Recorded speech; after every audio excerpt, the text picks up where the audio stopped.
You all, I am so emotional today. I keep crying and crying and crying. Partly it's hormonal. This happens. I would say, I don't know, I started to get really hormonal post-ovulation. And since I've been in perimenopause the last 3 years, it's just a heightened, pretty much crying, like just getting tearful, incredibly tearful, like at things you might not normally get tearful at. It's just like this explosion of emotion. And I just don't want to hide that or pretend that that's not there. A lot of us are going through this. I will be 48 on Tuesday, on the 20th, and I will be stepping into my 4th year of perimenopause. I'm also in my 4th year of sobriety, kind of in our 4th year of this homestead. So it's, okay. So the other thing is that this is the final week that I will be running my circles, I'm retiring from coaching. We keep joking in our family. I don't know that will be forever, but for now it is. And so this is my last week. This will be my final letter to my Sacred Roots Circle. A lot of changes happening, and there's just some emotion involved in that. We've also had like a boil water alert here, which means we can't drink the water. We have to boil it or use bottled water because they found E. coli in our water system. That makes me very emotional because I am working towards a life where we will be more sustainable and, hopefully have like a well. But it hits you like how fragile we are, how tender we are, how reliant we are. And also to see my kids having such a strong reaction to this, much more strong, much more than I expected. And I think there's a lot of fear that they're putting into them at the school. A lot of misinformation is going around, and so I'm trying to tamper that as well. So anyway, it's a lot. But here's what happened. So yesterday I started to chop up those green tomatoes, the onion, and the pepper. I forgot in the recipe that you're supposed to soak those in the salt overnight, and I had started cooking them. So I just stopped cooking them. I put the salt on, I let them sit overnight, I just rinsed them, and then I'm gonna finish making the green tomato hot dog relish, which really goes on anything. It's just delicious. Very good on meats. Then I got the tomato sauce, the tomatoes roasted, and that's what you see in the blender. That's the pizza sauce. Then I have tomatillos in the oven roasting right now. I'm not sure what I'm going to do with those. I have ratatouille in those 2 containers there that I'm going to freeze.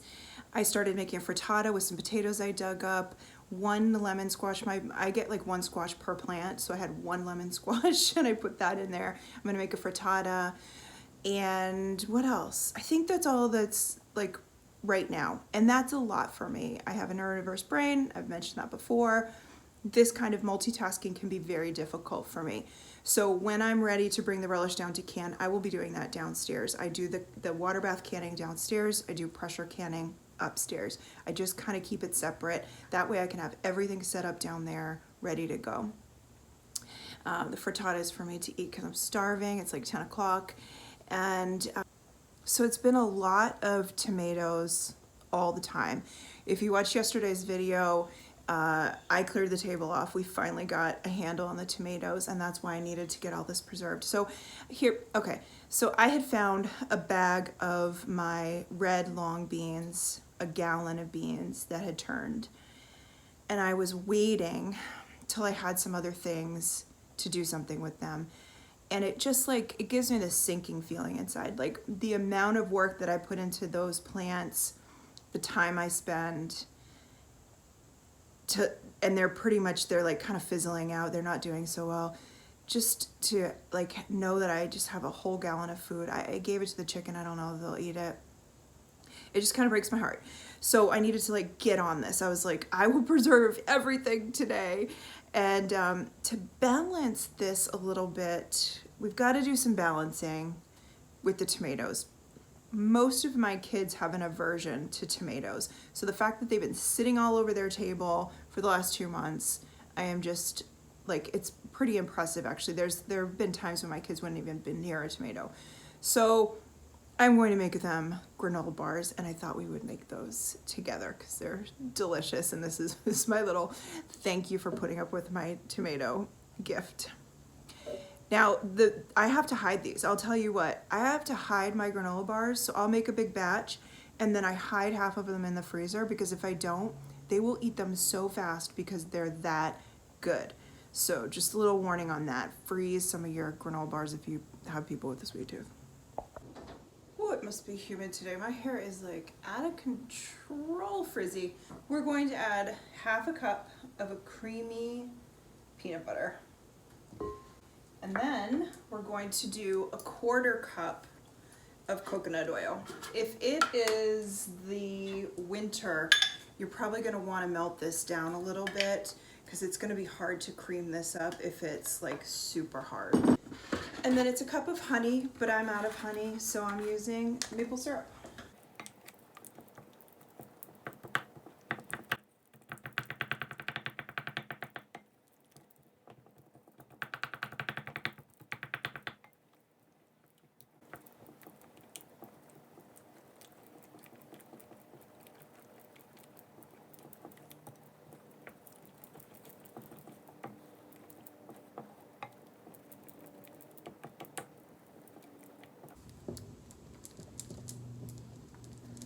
Okay, I've still got a few chunks of coconut oil in there, but I'm just not gonna worry about it.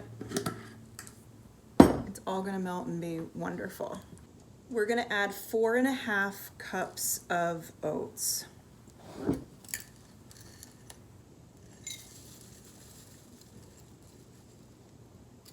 1,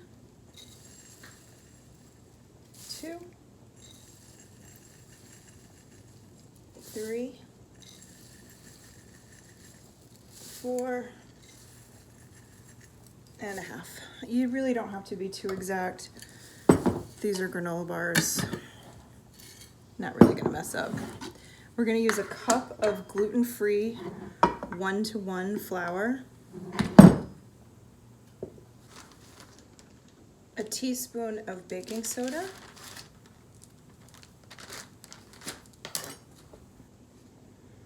and a 1/4 cup of almond meal. That was definitely more than a 1/4 cup.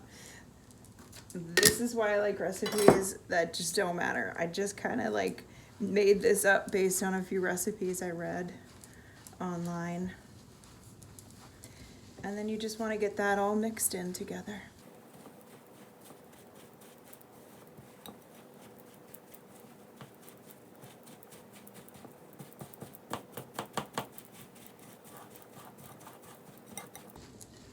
This is very firm, so you're gonna need a nice strong arm to mix it, and then just kind of scrape the spoon every so often.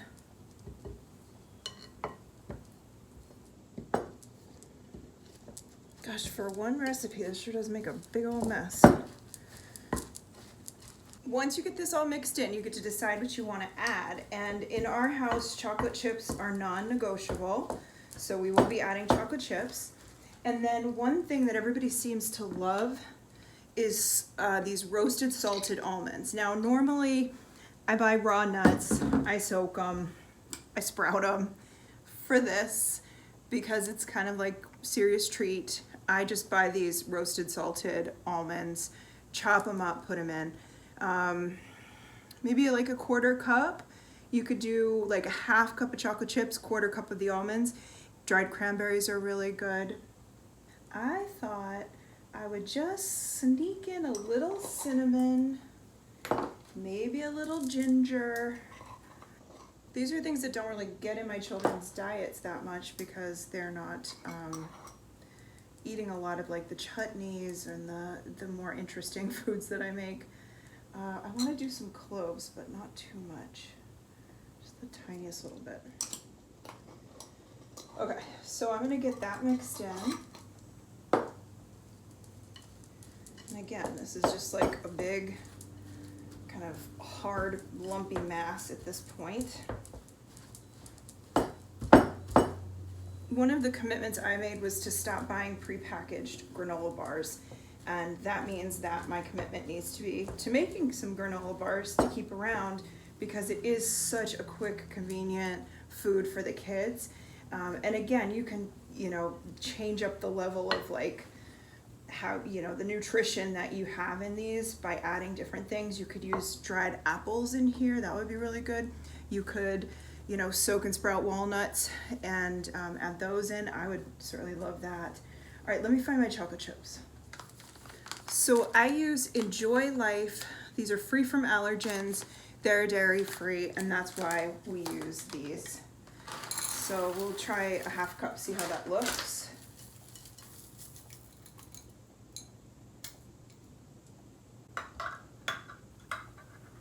I'm gonna move some of this to the sink. Well, I totally forgot I was cooking a frittata, so I just grabbed that out of the oven. It probably went like, I don't know, 10 minutes too long. It'll be fine. It's just not, it's one of those things where I should have set an alarm, because I'm doing so many things all at the same time. And I know better, but I do it anyway. I burn a lot of food. And you know what? You gotta forgive yourself. If you have a brain like mine and you struggle with executive function, you gotta go easy on yourself, because at the end of the day, I have to like stop and say, okay, look at all I have done, not, oh man, I wish my brain functioned differently and I didn't screw up all these things. I wish I didn't screw up those green beans. I wish I had, blah, blah, blah. There's just not time for that in life. There's not time for that. You gotta be who you are. I'm pretty sure that my family, sees beautiful granola bars and pizza sauce, and they're not seeing the disasters. That they're much kinder to me than I might be to myself. So there's no reason for me to not be kind as well, just as I would be to somebody else. And I've gotten much better at that over the years. I'm getting closer to 50, and I think that there's just not room to carry all that with you. There's just not room for it. Okay, that's what we've got. I'm unfortunately out of parchment that would fit in here a little bit better. So I'm just using 2 of my round pieces of parchment, and I'm just gonna take some coconut oil and give it a very quick oil. I mean, you could certainly use spray. I don't keep the spray around. You can use butter. You just want to make it so that these are going to come out nicely. Now there's so much coconut oil and the peanut butter in here, it shouldn't cause you any problems, but just to be safe. So then we'll just go ahead and get this all in, and then we'll go ahead and press it down with our hands. I'm just packing it down, trying to get it nice and even so it cooks evenly. You could use your spoon if you don't want to use your hands. I don't mind using my hands. I like to touch food. I like the feeling of it. I like the textures, the sensory involvement in cooking is my favorite part, because I don't have smell. I know I've mentioned that before, but I have like maybe 20% smell, maybe not even that much. So for me, this is part of my sensory joy in cooking. All right, I'm gonna wash my hands. This is gonna go in a 325-degree oven for 15 to 20 minutes. So then you're gonna let them cool completely, and then you can score it to be the shape you want, then put them in the fridge. Let them get nice and cold. Once they're cold, you'll be able to cut them into the shapes you want, and they'll actually stay together. And then I store these in a Tupperware container in the fridge, and then I put some in the freezer, like I said, to hide them. All right, 15 to 20 minutes. Just keep an eye on it. And yes, I am gonna set a timer. All right, I'll see you back. I'm gonna clean all this up and I'll see you back. There's my overcooked frittata. Here are my tomatillos, and this is the hot green tomato hot dog relish. Now it is a little saltier than I would have liked because I added the salt at the wrong step. I tried to wash most of it off, but I think it had already cooked into the vegetables kind of. So we'll see how it all works out once the sugar dissolves and the vinegar cooks in. I think it might balance itself out nicely. And then that will be canned up, and then I just got to get the pizza sauce in the containers. One of the things that worries me is people comparing themselves to each other. You know, I watch a lot of videos and follow a lot of homesteaders who do not have ADHD.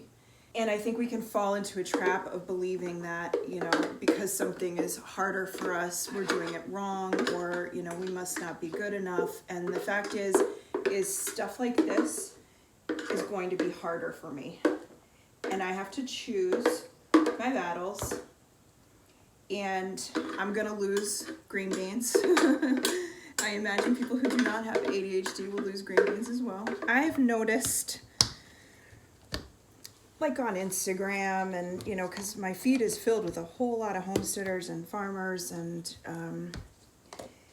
there can be some people who will be very quick to say there's one way to do something, that this is the only way, especially in the canning world.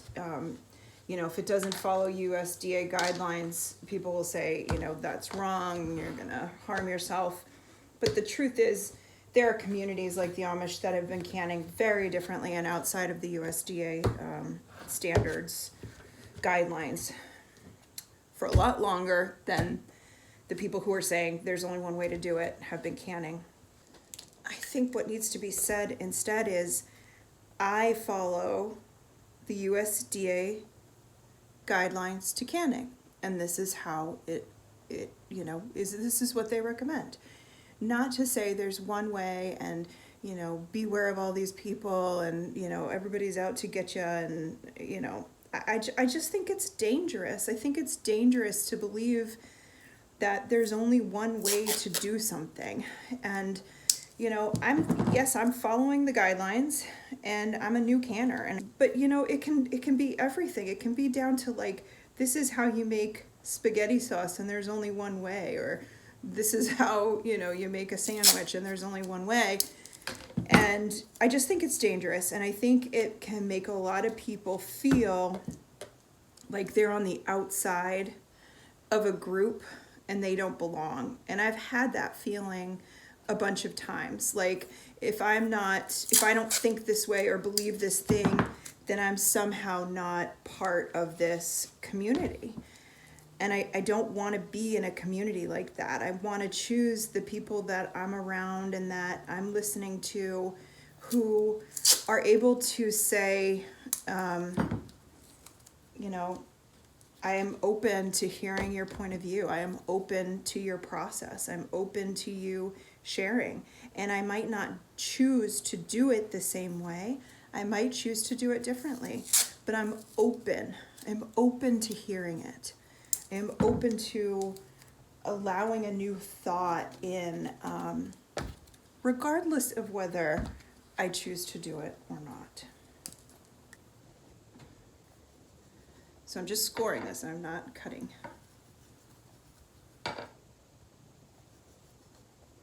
Probably should have let it cool a little bit before I did this, but I just wanted to show you. Okay, so I'm gonna let that cool, then that will go in the fridge. And oh my goodness, I cannot wait to eat one. Okay, I think I have to go change. I am so sweating in this. It's not even like a full sweater, but I think it's just sweatery enough to be making me super, super hot. I'm gonna go change, let these granola bars cool, get my pizza sauce in the freezer, finish making my green tomato hot dog relish. What else? And then figure out what I'm gonna do with my tomatillas. It's either gonna be a salsa or an enchilada sauce, and I might just blend them up and put them in a container and figure that out another day, because that might be really helpful for me. Because in the winter, it's not gonna be this much. It's not gonna be all the things, and you can slow down the projects and take your time. So I invited you in for a little bit of chaos today and a little bit of honesty, because I think that's really important that we share that with each other. And we don't just present one side to the world that's curated and beautiful, because there's also a really lovely mess that goes hand in hand with that. Thanks for being here. Appreciate you.